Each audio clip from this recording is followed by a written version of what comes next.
All right, chat. Let's get this going. This is a video I am interested about. We're getting closer to discovering why there's a universe at all. We got Mr. Tyson. All right, so prepare for yapping on both ends. This is going to be interesting. Why is there matter in the universe at all? That's one of the longest standing questions in modern astrophysics. And the largest particle accelerator in the world may have cracked the egg of that question. Let's go back in time to when the universe was this seething soup of matter and energy. The energy manifests as photons, the matter manifesting as particles. In fact, they were matter-antimatter particle pairs. Anytime the photon has sufficient energy, it will spontaneously convert itself into pairs of particles, according to E equals mc squared.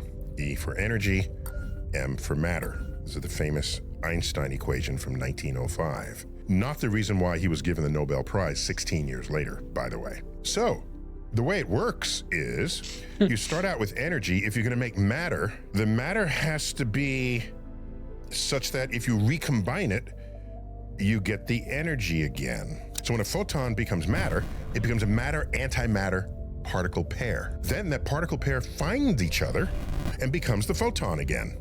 And this is that soup that was sustained in the early universe. Back and forth.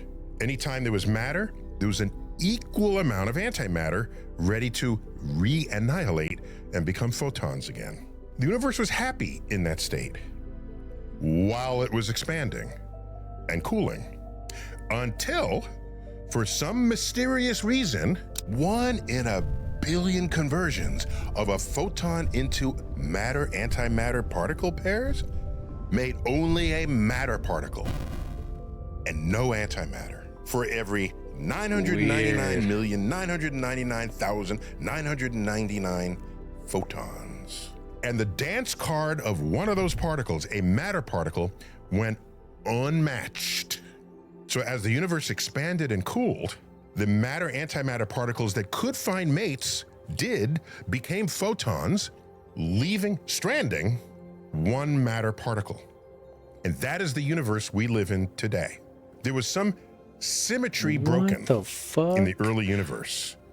Symmetry laws are very powerful tools in physics. That's wild. They give us insights into phenomena, experiments, time, place, pressure, one atom that you wouldn't otherwise know were it not for these symmetry rules. And if at any time symmetry breaks, oh my gosh, we better find out why.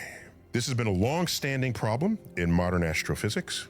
As the universe cools, the energy of the photon systematically drops.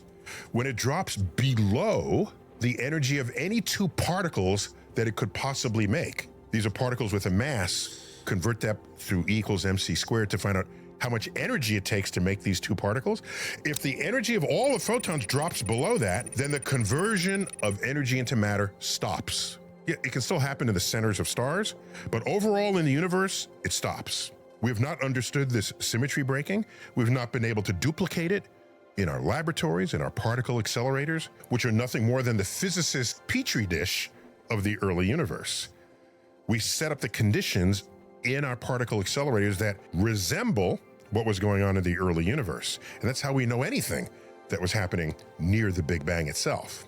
All right. So the Greeks imagined that... I gotta take a pause. Like, dude, that's wild. Like, I'm just trying to think about that, and I'm trying to think about... Hold on. I'm thinking about that, and I'm trying to think about, like, what would that mean? You know what I mean? Like, if there's... Because then you start getting into, like, the multiverse theory, right? Where it's like everything that we're living in is the 1 in a billion chance that XYZ conditions happened. Then you start getting into, okay, well, if we're a 1 in a billion chance, that means over... I mean, it's not guaranteed every billion, but that means over trillions and trillions and trillions and trillions and trillions of instances. I mean, in 10 trillion instances, at a 1 in a billion chance likelihood, roughly, of course, over 10, you could say 15, just, I don't know, 10 is a nice even number. Over 10 trillion instances at 1 in a billion chance. There's 1,000 billions in a trillion. That would mean that is 10,000 chances that we, or rather our universe or something like it, has a chance to have been created.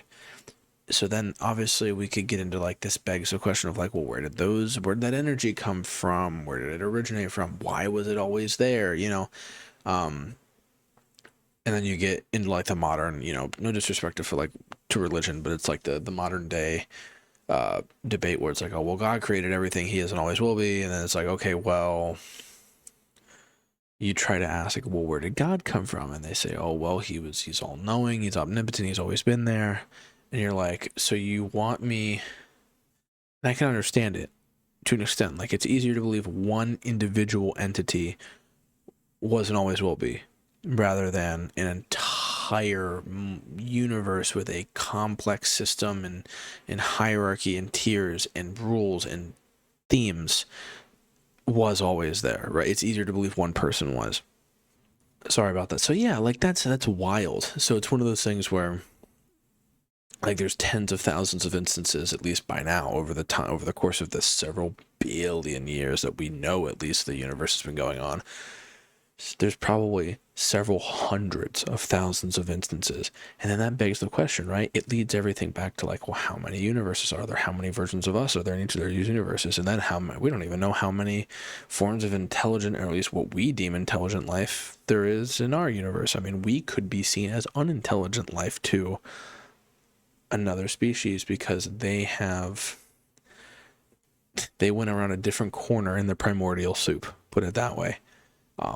It's just so interesting. So interesting. If you broke down matter to smaller and smaller bits, you'd get to something that was indivisible. And the Greek word for indivisible is atom. In late 19th century science, we would learn that atoms are in fact divisible. They're composed of particles themselves. Electrons, that gives us our electrical current. The nucleus of atoms It's gotta be are one of like our protons best, and neutrons. like Then people figured, humanity's best now we have the achievements. fundamental particles, electrons, protons, and neutrons. Then you get down to like But then we quarks found and out you Plancks. can bust open protons and neutrons into smaller particles still. And that's when physicist, theorist Murray Gell-Mann realized that maybe there are 3 particles contained within each, the neutron and the proton. And remembering a quote from James Joyce's Finnegan's Wake, 3 quarks for muster mark. He said, oh, if there's 3 and that sentence has the word quark in it, let's call them quarks. We would later learn that there are more kinds of quarks than those 3, but the name has stuck and we're fine with it. Won't be the last time physicists use fanciful terms to describe newly discovered particles. These quarks have fractional charges. Very far from the Think last about time. it. If a proton is composed of 3 quarks and a proton has +1, then the charges on these 3 quarks have to add up to +1. So the proton So they'd never be has perfectly equal. 2 quarks that have +2/3 charge. Add 2/3 plus 2/3, what do you get? You get 1 1/3. And it has a quark that has a -1/3 charge. Well, yeah, so 2/3 sure. plus 2/3 minus 1/3, that gives you +1. And if you take these and combine them in all kinds of ways, or you get the antimatter versions of those quarks that have the opposite charge, you can add them up to get a -1 charge, or you can add them up to get no charge at all. So if you want to make an antimatter neutron, you say, well, what's the opposite charge of no charge? You got to go inside, find out which quarks it's made of, then get the anti-quarks of that, put them together to still get you no charge. So you get a matter no charge neutron and an antimatter no charge neutron. This is fun with particle physics. That's wild. And we would learn in my lifetime, by the way, because that's how old I am, that there are 3 energy levels of particles, 3 families. The low energy one, which we live in, the electrons, protons, neutrons, this sort of thing. The next level has heavier versions of those particles and those quarks.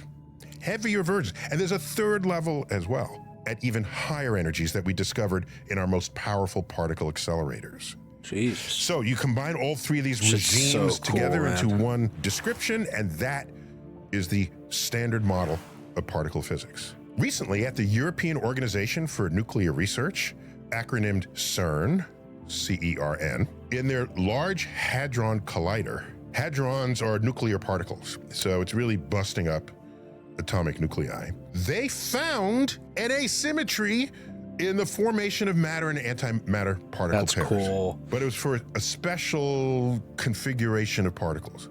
So how did they do it? It turns out the neutron is unstable. Within about 15 minutes, It's only a out of neutron will 80,000 decay decays too. into a proton, an electron, Such a, and like, an antineutrino. high Well, why those three chance. particles? Well, a neutron is what we call a baryon. We need another baryon on the other side of that equation. It's the proton. Check. But neutron has no charge. Proton has a plus charge. Got to get rid of that somehow. You know what's created? An electron with a negative charge cancels out the charges. We're good there. The electron is what's called a lepton. I didn't start with leptons. By the time I'm done, I better not have any either in the particle arithmetic. So you know what comes out? An anti-neutrino. Neutrinos are leptons, just like electrons. So an anti-neutrino cancels the electron. And so now there's nothing that we started with that we didn't also end with. That's how the particle physics works. Okay, like I love this shit, and I've always been avid about it like my whole life. But we're getting into a realm that, while it's not hard to understand when you have someone explain it out to you, like, and as you just read it, like you can go, oh, okay, this makes sense. You know, it's like basic math seemed hard when you first started it, and then you just went, oh, so 1 and 1 is 2. Oh, okay, yeah. So then I would assume that if 1 and 1 is 2, then what did 2 2s together has to be a thing, that has to be a real thing. So what would you call that? Oh, 4. Okay, like very rudimentary way, but like anything can be understood. Anybody can understand anything. It's just most people don't try. But with the amount of information I've been given here, I don't really understand it. It's so cool though, like the concept of like everything broken down to such like a minute level. It's really, really interesting, and I've always found it fascinating. It works magnificently. But what CERN did was they made a special kind of neutron. They took out one of the quarks of the neutron and swapped in a quark from the higher energy level regime. This would not normally happen. You don't normally see this. So they It's made interesting that they have the a precision to heavy do that. neutron. And then they waited and watched. And out of 80,000 decays of that neutron, 2.5% of them did not make an antimatter particle, violating the symmetry laws of physics. Interesting. Now, who thought this up? Who said, hey, let's take a quark from here where it doesn't belong and put it over here and see what happens? Wait, okay, hold on now. Not to lean into like the simulation theory, but I feel like this would be like more like a like an accidental creation theory, where it's like if they're saying there's a chance that everything we know could be in a matter particle that was left alone. If I'm remembering what he said in the beginning of the video, or if at least I understood it, I could have been completely wrong, but we're gonna run with it either way, like assuming that I was right. Then that means essentially what we're doing, out of 80,000 chances, which is nothing. Out of 80,000 chances, 2.5%. I mean, you take the quick math, right? That's what? You take 2 zeros off. That's 2,000 attempts or 2,000 instances. It sounds about right. 2,000 instances of non-symmetrical outputs, which means if everything that we know came from a non-symmetrical output, or at least our understanding of things did and how we studied and observed, then that means we can create, like, that's wild that we can do that, or like that's just cool to me. Like, that's really cool and really fascinating, and the potential of where that could lead us is so interesting. That's part of the creativity of the scientists, to figure out how to test what nature is up to, what nature is capable of, what might have been happening in the early universe. It's not clear whether this kind of particle prevailed in the early universe, but it wouldn't take much of an asymmetry to set things into motion and end up with a universe made of just matter and no antimatter. What do I mean by no antimatter? We create antimatter in the lab. The sun makes antimatter. But antimatter, like people, you know what? I don't want to say because I might sound stupid, but I'm curious how I'll phrase it this way in a way that doesn't get super deep and I don't sound as idiotic or novice. How would that affect the progression of the universe, and how would that affect the inflation and the speed of expansion of the universe? That's my first question I would think of, because you have to look at all the other places that antimatter could be found. That what would happen if we had it destabilized and not in those places? Matter in its core, but it's always paired with a matter particle. We're talking about loner matter particles. Okay? It's a crack in the egg of this matter-antimatter asymmetry. And maybe there's more to be revealed. But right now, it's a measurement for which there is no understanding. There is no theory of physics that accounts for it. Because in fact, it's a violation of very strongly held physical principles. So watch that space. It's the famous matter-antimatter asymmetry in the universe. That's so fucking So cool. let's have fun with that briefly. Maybe the antimatter particles were created in the early universe, but they slipped out of this universe and made another universe. Maybe there's another universe that's made of all antimatter. So if there were planets and stars and life, they'd be made of antimatter. Maybe they're aliens in that other universe, and if they can tunnel, take a wormhole, and come into our universe, the first thing I do if you greet an alien is flip it a coin. If the alien spontaneously explodes upon catching the coin, it was made of antimatter. And it came from another universe. So I always carry a coin What? just in case. Okay, you carrying the coin is a completely fucking different conversation. That's wild to me that that's how that would work. So that would mean that there could be beings that just existence alone in our realm of understanding is toxic to their survival. That's fucking cool. Like, not cool for them, but cool. Like, that's, but then the same would be like, you flip them a coin, right? The matter went, but why did the matter win over the antimatter? Or did they both go away? He didn't specify that, I don't think. But then it would be mutually assured destruction, right? That's insane. Like, that's really wild. And then you have to start thinking about, like, well, how'd they get here? If it came through some kind of dimensional portal, I mean, we're going to get really fucking crazy into this, but you get the point. It's like, then they start to overlap, and then they start to erode and eat at each other like a black hole eating a white hole. Whatever.